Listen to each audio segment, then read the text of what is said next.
Sander Mattias Sild. Kas sinu meelest noored teavad piisavalt palju sellest, et mida alkohol teeb inimesele? Ma ei tea, ma arvan, mitte. Aga kas nad peaksid rohkem teadma?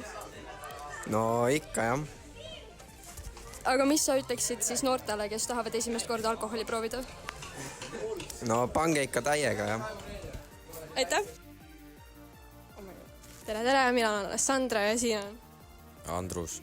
Okei, siit tuleb esimene küsimus, et kas sõbrad saavad mõjutada sinu otsust, kas juua või mitte juua? Jaa. Kuidas? No kui teised joovad, siis peaks ka nagu jooma. Okei, aga missugune on sinu nõuanne nendele noortele, kes tarvitavad alkoholi? No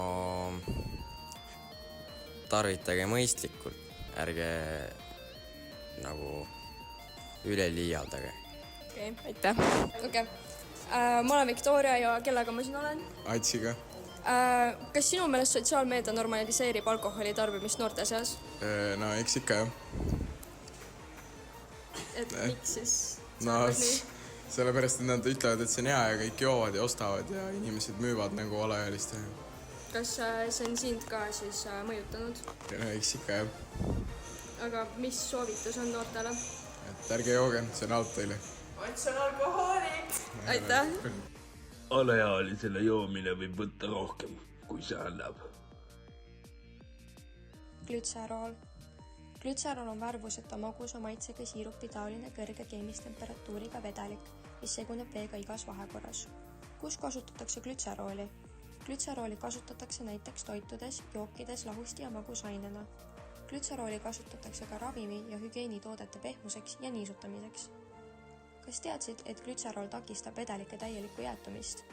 Glütserool seguneb veega väga hästi ja alandab vee külmumispunkti. Seepärast kasutatakse glütserooli näiteks bioloogiliste proovide külmutamisel, et rakud külmudes ei häviks. Siis on olemas veel üks alkoholitüüp nimega propanool ja selle valem on C3H8O. Kui rääkida tema omadustest, siis see on täiesti läbipaistev vedelik, mis lõhn on nagu tavaline alkohol ja propanool on väga süttiv, nii et sellega peab olema väga ettevaatlik. Siis teda kasutatakse, et teha puhastus- ja desinfitseerimisvahendit, sest ta hävitab väga hästi baktereid ja teda leidub ka kosmeetikatoodetes.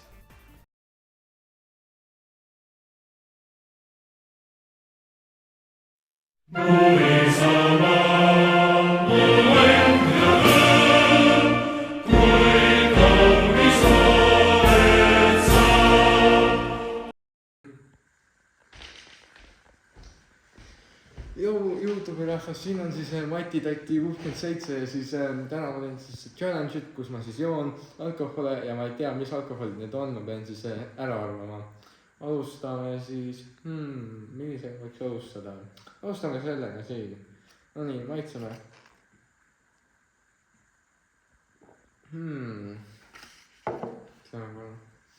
No, see tundub siukene suht magus.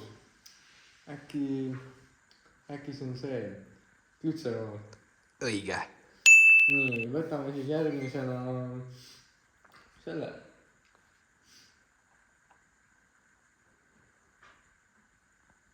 Ei, see on see tavaline kraam, see on see etanool.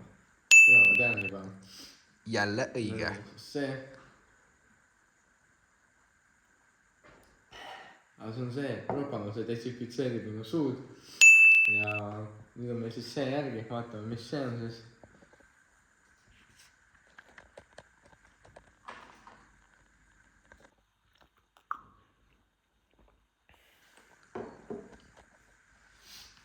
Mis asi see on siis? Metanool. Oi.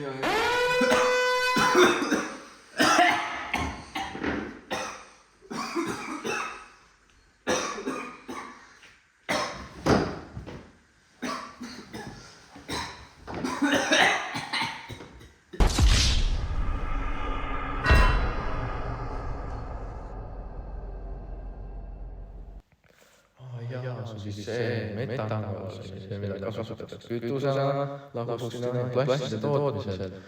mis selle vanemi? See CH3OH, see on väga mürgine alkohol, sellepärast surin käest, see on mürgine. 3 hours later.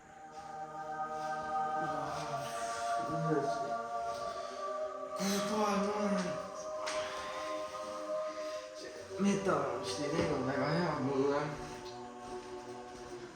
Jeesus? Kas see on Jeesus seal või? Oi ei. Tundub, et ma olengi siis surnud. Poiss, sa oleks pidanud peatuma etanooli juures. Etanool on alkohol, mille keemiline valem on C2H5OH. See on värvitav vedelik, millel on iseloomulik lõhn ja mis seguneb hästi veega. Etanool tekib tavaliselt suhkrute käärimisel pärmi abil ning see leidub alkohoolsetes jookides. Samuti kasutatakse etanooli kütusena, desinfitseerimisvahendina ja lahustina erinevates toodetes. Tšau rahvas. No, see meist tehtud tundub, et väga hästi ei läinud, sest kahjuks see metanool siis oli siis see, mis mind ära tappis. Aga no, ma oleks võinud juba enne tegelikult natukene uurida nendest, aga tundub, et läks niimoodi siis.